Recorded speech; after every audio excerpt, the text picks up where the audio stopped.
YG와 JYP의 책걸상.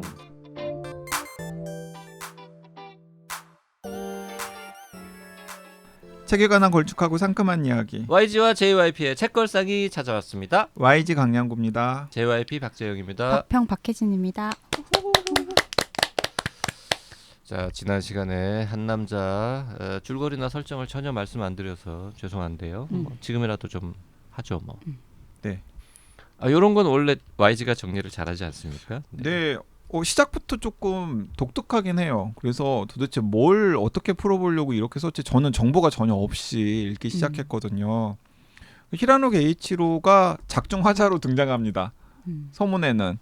그래서 자기가 기도시라고 하는 사람을 문학 행사 끝나고 나서 아무데나 들어간 근처 바에서 우연히 만났는데 그 사람이랑 친교를 나누면서 여러 가지 이야기를 들었는데 너무나 신기하고 재미있는 이야기를 들어서 기도시와 기도시가 경험한 이야기를 내가 소설로 극화를 해야겠다라는 생각이 들었다. 그게 이 이야기다라고 이야기를 합니다. 근데 사실 저는 실제로 히라노 게이치로가 기도시를 만났는지 안 만났는지는 모르겠고 그거 자체가 그냥 히라노 게이치로의 약간의 독자한테 던지는 설정이라고 이해도 할 수 있을 것 같은데요. 어쨌든 이제 그런 식으로 소설이 시작이 되고 나서 그러면서 처음에 규슈 지방에 있는 작은 소도시에서 문방구를 경영하고 있는 미망인 리에라고 하는 미망인의 이야기로 시작되는데 그 리에라고 하는 미망인이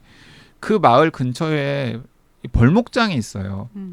그래서 벌목장에서 일하는 그 타지에서 온 남자와 다이스케.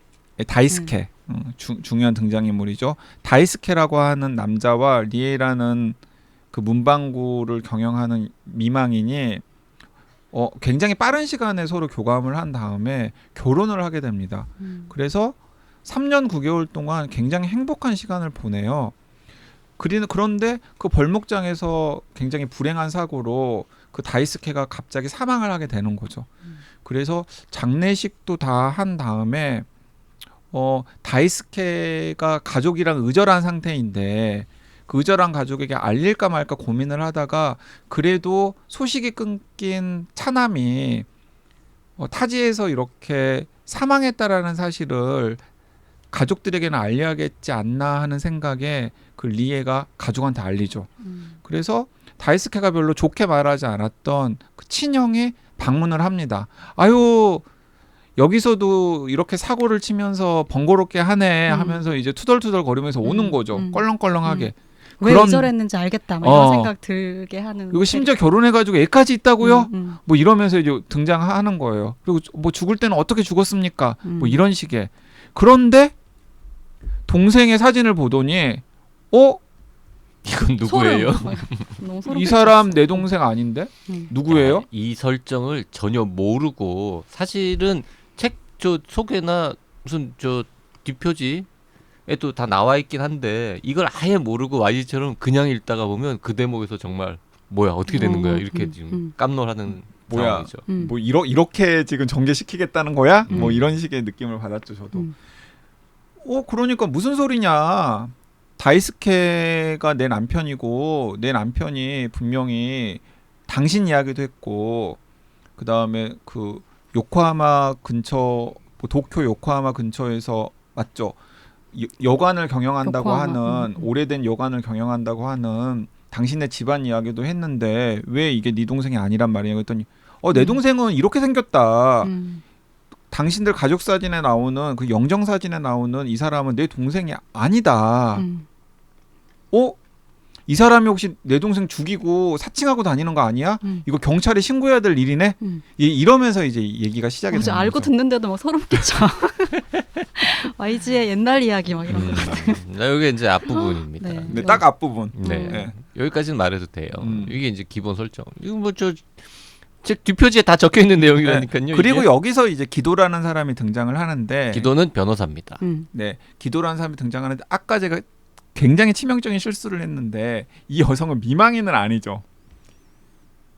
미망인이라고 제가 표현을 했는데 문방구를 경영하는 미망인이라고 이야기를 했는데 결과적으로는 어쨌든 남편을 잃은 상황. 남편을 잃은 상황이 됐지만 기도 씨를 처음 만났던 거는 그러니까 기도 씨를 처음 만난 건 전 남편이랑 그쵸, 이혼하면서. 아, 예, 예, 예. 나는 그래서 한번 갔다 온 사람 맞는데라고 지금 생각했는데 근데 미망인이 아니라 아니더라. 돌싱. 예. 굳이 미망인이라는 표현을 쓰자면 이상한 표현이긴 하지만 그 이제 두 번째 남편이 죽었으니까 예. 그 상황에서는 이제 그렇게 미망인인데 볼 수 이제 있는 거지만. 그 두 번째 다이스케를 만날 때 신부는 그렇죠. 이혼을 하고 고향으로 와서 음. 가업이었던 맞아요. 문방구를 경영하는 맞아요. 상태인 거죠. 뭐 그 정도 가지고 뭐 예, 치명적인 예. 실수라고까지야. 뭐. 어쨌든 그동안 YG가 했던 그 숱한 실수를 생각하면 뭐 어쨌든 그 기도 씨라는 사람이 여기서 왜 등장하냐면 기도 씨는 변호사인데 그 한참 전에 그러니까 이 고향으로 오게 된 계기가 되었던 전 남편과의 이혼 소송이 거의 1년 가까이 끌었던 지난한 소송이었는데 그 소송에서 리에를 대리해 가지고 좀 깔끔하게 결렬을 시켜줬던 이혼을 시켜줬던 변호사였고 그 과정에서 신뢰를 쌓았기 때문에 리의 입장에서는 너무나 황망하고 막막한 일이잖아요. 그래서 내가 이걸 누구한테 의지하고 이 문제를 상의하고 해결해야 되나를 생각을 해봤더니 또 그 힘들었던 이혼 과정 그리고 또 자신의 아들을 자신이 친권을 가져오게 되는데 그때 힘을 실어줬던 이 기도라고 하는 변호사가 생각이 나서 이제 기도한테 의뢰를 했고 여기서 이제 기도가 이 소설의 중심 인물로 이제 딱 등장을 하게 되는 거죠. 사실 사실상의 중심 화자라고 볼 할 수 수 있을 있죠. 것 같아요. 기도의 시선으로 다 얘기가 전개되고 이게 어떻게 된 건지 상황을 파악하는 것도 기도이기 때문에 그 지난 시간에 굳이 소설 속 등장인물 중에 하나가 제일교포 3세일 이유는 없잖아요라는 말을 제가 던졌고 이제 그런 거 자체가 히라노 게이치로의 중요한 설정이다라고 이야기를 했는데 방금 언급한 이 소설의 화자인 기도 씨가 제일교포 3세. 네. 예. 변호사가 네. 예. 그러니까 거의 한 뭐 중고등학교 때까지는 조선인으로서의 지위를 가지고 있었는데 고등학교 수학여행을 호주로 가기 직전에 그냥 일본인으로 귀화를 하는 걸 선택을 한 다음에 그냥 그 다음부터는 제일교포로 좀 차별을 안 당하려면 전문직을 해라라는 뭐 아버지나 주위 사람들의 조언 때문에 이제 법대를 가서 변호사 시험에 합격을 한 다음에 꽤 잘 나가는 변호사를 하고 있는 상당히 매력적인 인물로 나오는. 네. 근데 이 지금 전개들을 보면 그 인물의 직업이라든지 그 정체성이라든지 이런 설정들이 굉장히 정밀하게 돼 있잖아요. 그러니까 사실상 지금 이 리에 씨가 당한 이 상황은 그 보면은 공문서 발급이 다 돼요. 그러니까 혼인신고도 했고 사망신고도 했고 그 사이 운전면허증 발급도 문제없이 받았고 다 이렇게 법적으로 문제가 없는 상황이고 이 사람이 했던 말들도 보면은 실제로 했던 가족에 대한 얘기가 다 진짜. 그러니까 다 악의가 맞아 들어가기 때문에 경찰서에 갔더니 경찰서에서 관심이 없어. 이미 사람은 사망했고 그걸로 인해서 무슨 사건이 벌어진 것도 아니고 그러니까 지지부진한 거지. 이거를 알 수 있는 방법이 그래서 이제 믿을 만한 사람에게 가서 요청을 한 건데 사실 그 변호사도 바쁜 변호사가 사실 이 사건에 매달릴 이유가 별로 없거든요. 그냥 뭐 남는 게 있는 것도 아니고 근데 왜 이걸 하나라는 포인트 보면 이 사람이 제일 3세이기 때문이라는 건데 그래서 어떤 정체성의 혼란이라는 게 굉장히 이 사람에게는 큰 문제이고 지금 이 리에 씨 같은 경우에도 도대체 그럼 내 남편 누구였지? 이게 너무 큰 문제인 거예요. 그래서 이제 이 사건에 약간 자기 일처럼 발벗고 나서서 이제 개입이 되기 시작하죠. 이제 거기서 이제 일본 사회의 큰 흐름과 이 소설의 이야기들이 딱 맞닥뜨려지게 되는데 그 리에의 남편인 이 벌목장에서 갑자기 사망한 해가 2011년이고 그리고 2011년에 뭐 동일본 대지진 그리고 동일본 대지진 때문에 도쿄도 굉장히 많이 흔들렸었거든요. 그리고 그 제가 되게 깜짝 놀랐던 게 뭐냐면 그 동일본 대지진으로 도쿄가 막 흔들리고 그런 일련의 상황이 생겼을 때 히라노 게이치로가 에세이를 하나 썼어요. 그리고 그 에세이가 제 기억에 문학동네인가 창빈가에서 얼른 번역을 해가지고 한국에 공개를 했었거든요. 근데 그때 히라노 게이치로가 무슨 이야기를 막 했었냐면은 약간 그렇게 지진이 일어나고 건물이 흔들리고 막 저쪽에서 굉장히 심각한 사고들이 발생하고 그러면서 모든 사람들이 좀 약간 집단적으로 동일시되는 그런 모습에 대한 공포 같은 것들을 거기서 토로를 했거든요. 그리고 더 나아가서는 이래서 예전에 뭐 그 전쟁이라든지 이런 일들이 생겼을 때 국가에서 하라는 대로 그냥 휩쓸려 가지고 다들 했나?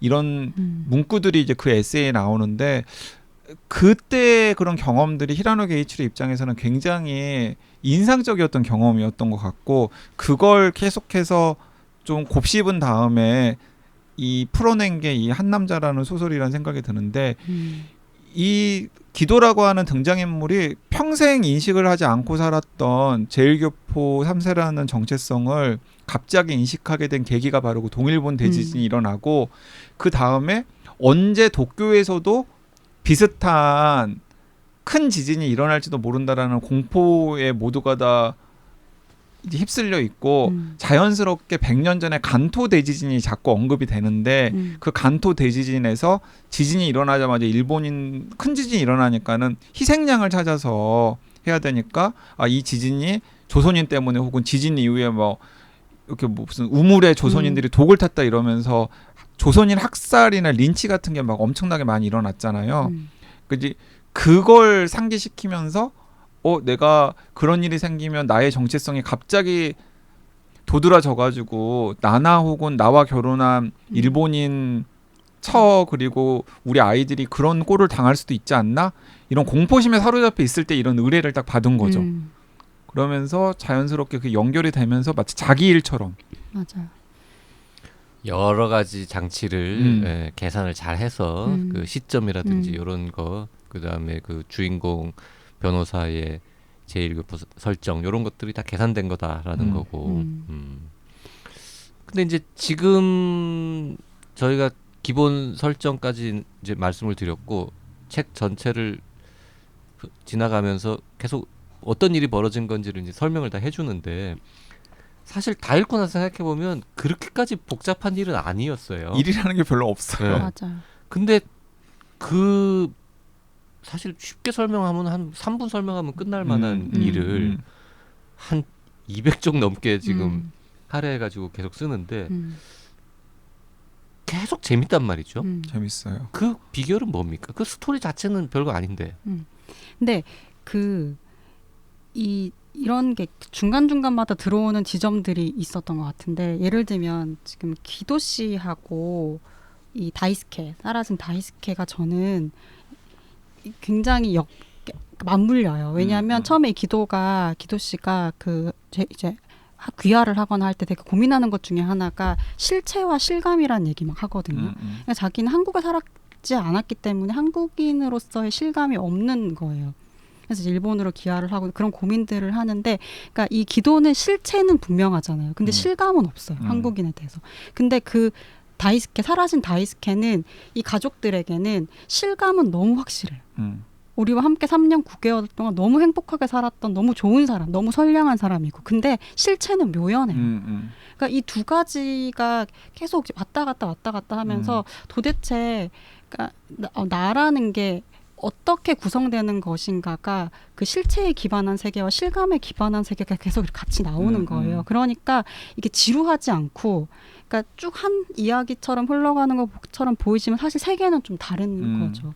그래서 이게 한 200쪽, 300쪽 전자책으로 봤는데도 이게 전혀 이렇게 지루하지 않고, 그리고 중간중간에 히라노 게이치로가 이제 말하고 싶은 대목들도 있는 것 같아요. 방금 역시 큰 평론가님께서 실체랑 실감을 대비시키면서 이야기를 했는데 제가 나오는 표현입니까? 아니요. 실체와 실감? 실체라는 단어가 나왔고 실감이라는 단어가 나왔어요. 근데 그걸 이렇게 엮어서 지금 설명하는 거는 박평희의 워딩인 거예요.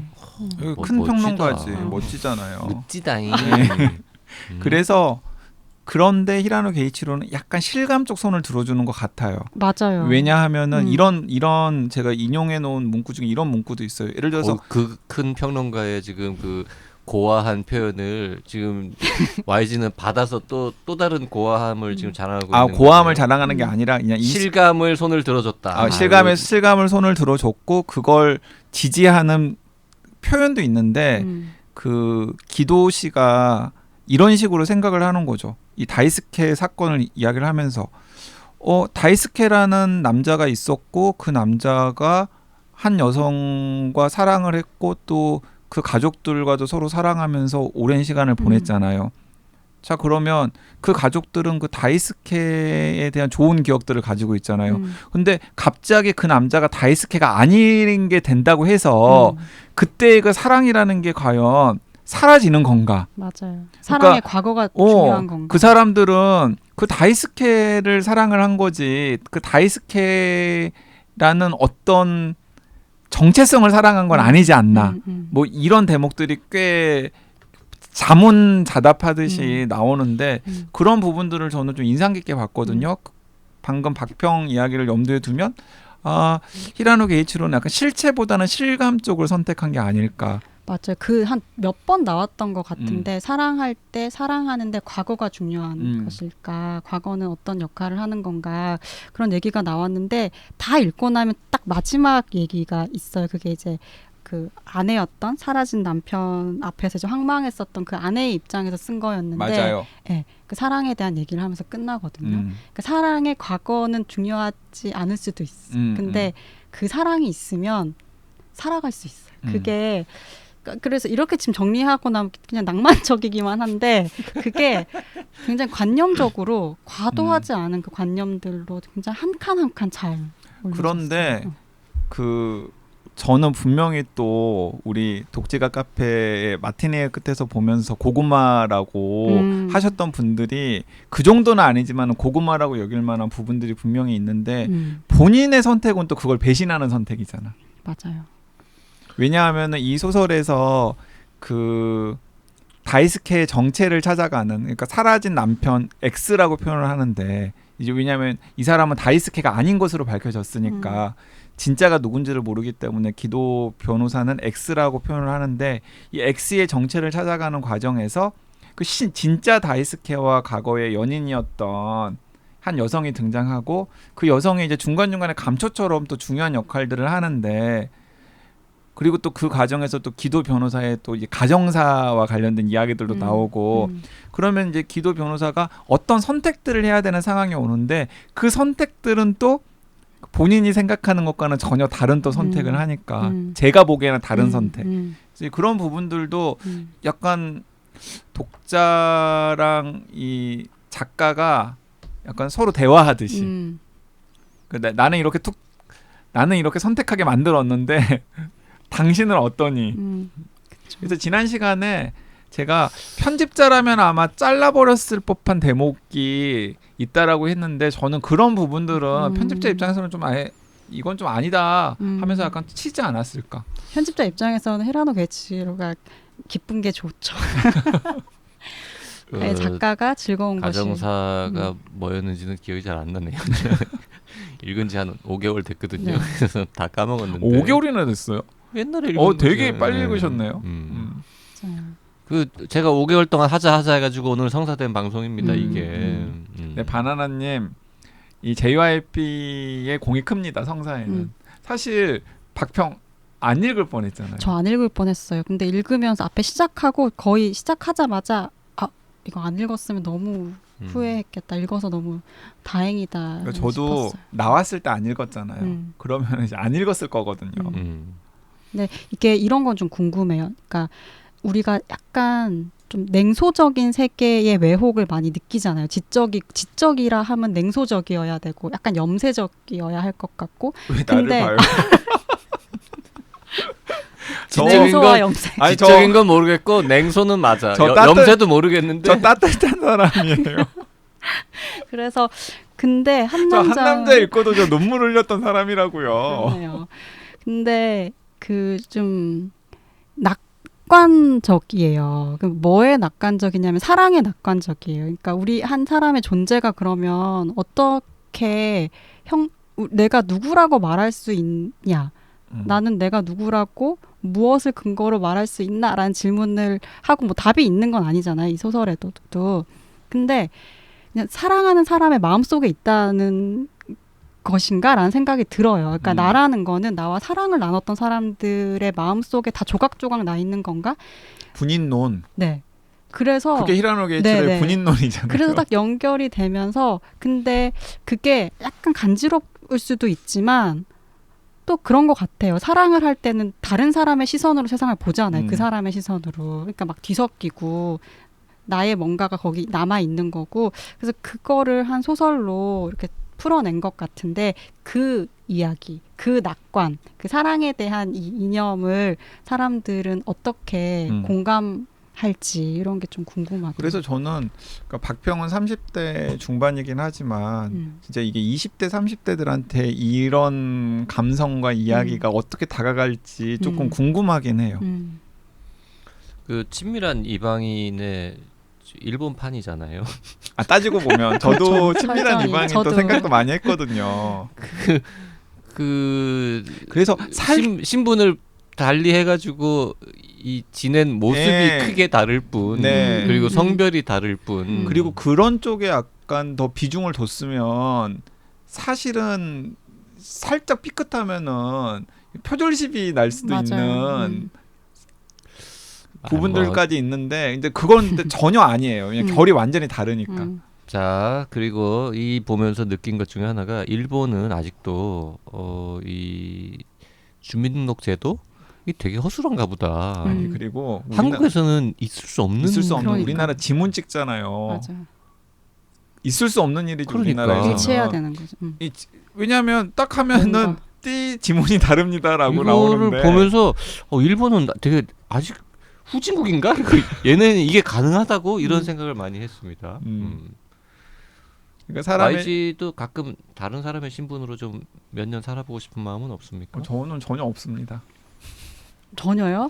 네, 전혀 뭐 가능하지도 않은 어차피 뭐 일이고 얼굴도 많이 알려지지 않았는데 신분증만 새로 잘 만들면은 가능하지 않을까요? 뭘로 어떻게 그 JYP는 가끔 생각하세요? 저는 많이 생각합니다.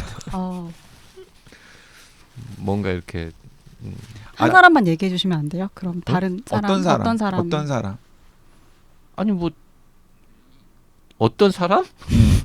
구체적으로 저는 이제 외국에 가서 신분 세탁하고 가짜 여권으로 가서 뭔가 이렇게 완전히 다른 일을 하면서 다른 일을 하면서 그러니까 이제 살아보고 뭐 기도 변호사도 작품 안에서 이제 전혀 다른 사람으로 살았던 그 X의 감정이나 이런 것들 느껴보고 싶어서 본인이 다이스케인 척 해보잖아요. 맞아요. 잠시 출장 재밌죠, 갔을 그 때. 장면. 네. 저는 그런 걸 자주 하죠. 그냥 저는 제 애학 어디 저 지방에 이름도 출장 있잖아요. 가면은 저 술집에 가가지고 막 총각이라 그러고 막 그러는 거 얘기하는 거죠. 지금. 그런 거 아니고 헐. 그리고 이름도 강민주라고 가명 쓰잖아. 그런 가명은 있죠. 코바. 가명이 있어요. 가명 있는 사람이 뭐 결혼 유무나 이런 거는 거짓말 안 했겠어. 다 했겠지. 무슨 소리를 하세요? 근데 그래가지고 그 소설에 대한 소설이다 막 이런 얘기도 있나 봐요. 맨 앞부분 때문에. 네, 앞에도 앞부분 있고. 때문에. 사실 그 맨 앞에 그 한 대여섯 페이지는 그 없어도 되지 않습니까? 맞아요. 근데 굳이 이제 그거를- 중간에 이렇게 다른 사람의 삶을 막 살아보고 막 이런 것들. 그래서 그 앞부분에 보면은 히라노 게이치로가 참지 못하고 본인 스스로 그런 건 사실 좀 독자들의 몫으로 남겨놔야 되는데 르네 마그리트의 그림 중에서 거울을 바라보는 남자에 대해서 이제 거울 속에 그도 등을 보인 채 계속해서 막 연쇄되는 금지된 복제라고 하는 작품이 있는데 이 작품이 약간 이 이야기가 그런 이야기다라는 이야기를 하잖아요. 히라노 게이치로가. 그 그림 찾아봤죠? 네. 읽으면서. 네. 원래 아는 그림이었어요. 원래 보니까 원래 아는 그죠? 그림이더라고요. 옛날에 본 것 같은. 네. 네. 워낙 익숙한 그림인데 그런데 뒷부분에 보면은 그 거의 결말 부분에 기도가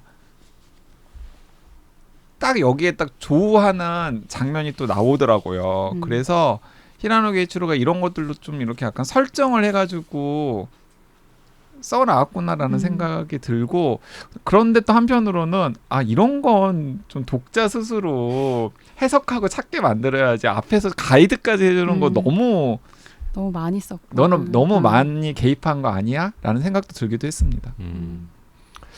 자, 우리가 지난 시간에 아마 허세가 진짜 많이 빠졌다. 마티네 때보다 더 빠졌다라는 얘기를 했었는데 아무리 뺀다고 해도 여전히 남아 있습니다. 사람은 그렇게 쉽게 바뀌진 않거든요. 그래서 마티네의 끝에서가 정말 극혐이었던 분이라면 그럼 이것도 별로일 가능성이 좀 있긴 합니다. 그래도 마티네의 끝에서보다 좀 더 낫지 않아요? 마티네보다는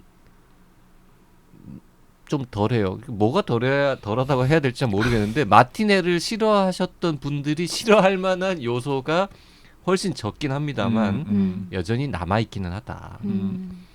그거를 감안하시라. 대신에 마티네가 정말 좋았던 분들은 이걸 어쩌면 더 재밌게 읽고 더 좋아하실 수도 있는 작품이 아닌가. 그러니까 이야기의 스케일이라든가 이런 것만 보면은 마티네의 끝에서 훨씬 크잖아요. 이건 그렇죠. 네, 이건 훨씬 얼마 안 크죠. 되네요. 그런데 저는 그냥 스토리텔링만 놓고 보면 한 남자가 더 나았던 것 같아요.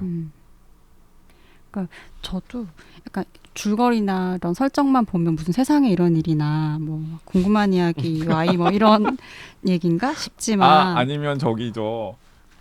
그것이 알고 싶다. 네. 그것이 알고 싶다. 딱 한 편짜리죠. 네. 그렇죠. 그런 이야기일 법하지만 전혀 이제 그런 소재로 이렇게 가지 않을 만한 필요한 허세. 그러니까 허세가 있어서 나쁜 게 많잖아요, 보통은. 근데 이건 있어서 되게 좋은 소설이었고, 그리고 한 작가가 이렇게 변해가는 과정들에서 되게 중요한 기점에 있는 소설 아닌가. 마티네의 끝에서보다 훨씬 더 이 작가가 지금 내가 사는 세상에서 같이 살고 있는 작가구나 이런 생각이 많이 들었고, 또 하나는 그러니까 한국 소설에도 왜 선량한 인물들이 많이 나오잖아요.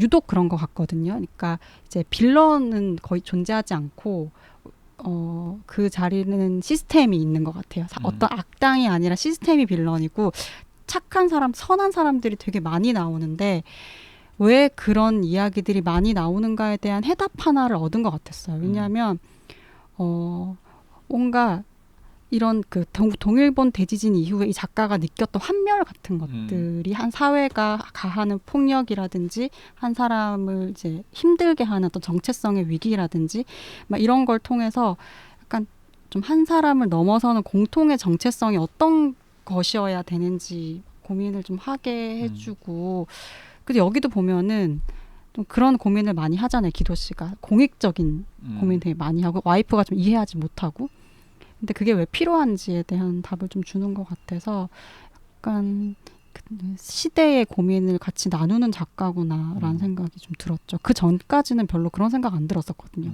그냥 문학, 예술, 철학 이쪽이었지.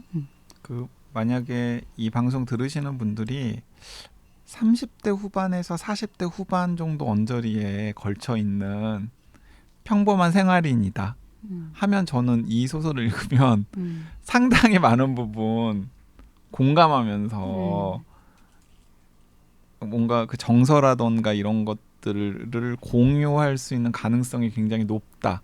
뭐 이런 생각도 드네요, 저는. 그리고 약간 마이너리티 정체성을 가지는 사람도 있잖아요. 그래서 약간 리셋하고 싶을 수 있잖아요, 삶을.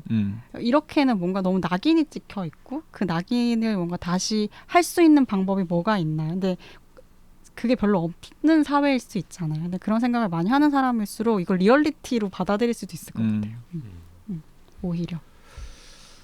자, 이번 주에는 빨간 바나나님이 요청하신 히라노 게이치로의 한 남자 같이 읽고 토론해봤습니다. 재밌네요. 네. 토론해봤습니다. 네, 두 분 토론 재밌게 잘 들었고요. 네, 재밌는 소설이었어요. 네. 자, 어느 분이 더 토론을 잘했다고 생각하시는지는 청취자분들께서 문자 보내주시면은 저희가 문자 무료인가요? 짧은 문자 50원, 긴 문자는 100원. 네. 이메일은 네. 무료입니다. 두 분 선택해서 큰 축복 보내드리도록 하겠습니다. 댓글 좀 소개할까요? 똘망이님, 똘망이님 요즘에 그냥 정주행 하시나 봐요. 밤에 우리 영호는 이 책 좋다는 얘긴 들었지만 읽을 기회나 마음이 잘 안 생겼는데 JYP님께서 나이 들어서 읽으면 더 좋다고 하시니 꼭 읽어봐야겠습니다. 아, 똘망이님이 좀 연세가 있으신 분인가 봅니다. 귀찮아님께서는 그 가짜노동 편 음. 들으시고 우리가 그때 일주일에 주 4일만 근무한다 그러면 하루를 언제 쉬어야 되는지를 놓고서 토론을 했었죠. 토론을 했었거든요. 박평은 언제를 쉬겠습니까? 자, 요일을 하루 딱 정해가지고 월이든 뭐 화든 수든 쭉 쉬는 방법이 있고 그때그때 바꿔가면서 이렇게 돌아가면서 뺄 수 있는 방법도 있고 다양합니다. 중간에 쉴 거. 수요일 쉬는 거. 네. 통했다. 네, 나도 중간에 쉬- 쉰다 네, 그랬었거든요. 음. 자, 귀찮아님께서는 저는 선택제 수금 중 하루를 선택해서 쉬는 거로요. 내가 주중에 쉬고 싶을 땐 월화 수 쉬고 목금 토일 쉬고 이렇게 선택하고요. 주말에 길게 어디 다녀올 거면 월화 수목 금토일 쉬고 이렇게 붙여서 쉬도록 선택하는 걸로요. 참 쓸데없는 거에 진지하게 고민들 하신단 말이에요. 네. 아, 그리고 개목걸이님께서는 제 야매 통계에 의하면 다음 분들은 대부분 뭘 하시기를 선호하십니다. 그러면서 이게 약간 구체적인 정보를 주셨어요. 건물 미화를 하시는 이제 분들이랑 뭐 교류가 있으시든지 잘 아시나 봐요. 그래서 성별 여성, 연령대 평균 50대 중후반, 그리고 월요일부터 금요일까지 5일 일하고 뭐 급여는 통장에 찍히는 액수는 200만 원이 안 되고 뭐 비정규의 4대 보험이 되는 이런 분들 같은 경우에는 주로 금요일에 월차를 사용하신다고. 그러니까 이런 분들을 위해서는 금요일 날 쉬게끔 하는 게 좋다라는 댓글을 또 진지하게 남기셨습니다. 그러니까요. 나 과도한 진지함입니다. 네. 어쨌든 주 4일만 근무한다고 상상만 해도 즐거운 거죠. 네, 그리고 개목걸이님 돈벌이랑 노동은 좀 분간을 해도 좋지 않겠느냐. 이 책이 말하는 쓸모없는 일과는 다른 이야기지만 나는 누군가의 노동덕에 살고 있기 때문에 뭐 쓸모 없음에 쓸모랄까? 잘 들었다고 또 단상도 남겨주셨습니다. 네, 란안나님은 저희가 가짜노동 얘기하다가 제가 왜 갑자기 이 얘기 왜 했죠? 이거 뭐 이거 휘바 그거냐 뭐 그랬더니 그 부분 들으시고 지금 설거지하면서 정색하며 듣다가 진심 빵 터졌다. 왜냐하면 저도 똑같은 생각하고 있었거든요. 봐, 네. JYP도 가끔 쓸모가 있다니까요. 그러니까 네. 어떤 식으로든지 간에 즐거움을 드릴 수 있으면은 그건 저는 좋은 컨텐츠라고 생각합니다. 뭐래? 결론이 뭐 그래? 아니 진심 어떤 식으로라도 진심 빵 터졌다고 하시잖아요. 계속 하시라고요 그렇게. 나도 뒤끝 있습니다. 히라노 게이치로의 한 남자 부산국제영화제 폐막작 영화로도 만들어진 작품. 네, 기회 되시면 영화든 소설이든 한 번씩 보시면 좋을 것 같습니다. 그러면 내일 모레 폐막작으로 상영이 그렇죠. 되려나 네. 보다. 내일 모레 혹은 내일인가? 업로드되는 날 기준으로는 내일 모레쯤 방송 아니 영화가 상영될 것 같네요. 나중에 부산 갈까 우리? 아니 그때? 부산 가는 건 오보고 나중에 뭐 OTT에라도 오르면은 같이 보고 뭐 다른 책 하기 시작하기 전에라도 잠깐 이야기할 수 있으면 좋겠어요. 표만 있으면 갈 수도 있는데 영화제. 티켓 구하기가 힘들어요. 가는 건 아마 어렵지 지금 않은데. 티켓 다 매진 아닐까요? 그러니까. 자, 아무튼 오늘 방송 여기까지 하겠습니다. 고맙습니다. 고맙습니다. 감사합니다.